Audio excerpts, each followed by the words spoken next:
Let's absolutely dismantle this video from McMahon where he tries to say that neuromechanical matching is dead and that it's actually impossible and that this is irrefutable. Like, a good fourth of the comments were just mentioning me, bro. But when you just take a little second to think through what he's saying, you realize how ridiculous this is. He says, look at this study, and there are actually 6 dimensions that actually control muscle activation, and leverage is not one of them. So neuromechanical matching is dead. It's actually impossible, and this is irrefutable. So here are the 6 factors, but here's the thing. See, what neuromechanical matching tests do is it tells us how our brain activates muscles depending on a joint torque, okay? I don't think Mr. McMahon knows this, by the way.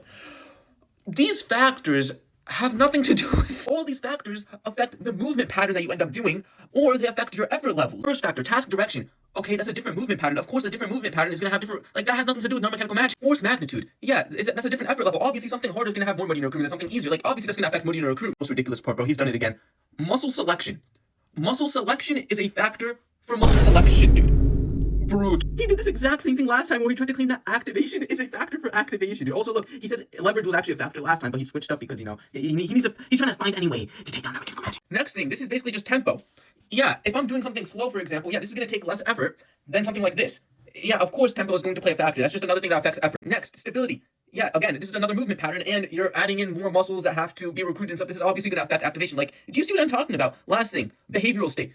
Another thing that's going to affect your effort levels. If I'm, for example, more motivated, I'm going to have more money in recruitment. I'm not even joking, guys. If you're just extremely hyperbolic, use sophisticated words, and just act confident, like, you can just sway everybody your way, dude. So listen, either bro doesn't know what those factors actually influence, or bro doesn't know what neuromechanical matching is, or both, which is definitely going to be the case. Listen, McMahon, dude, you really want to get a dunk on neuromechanical matching, bro. You're seething it.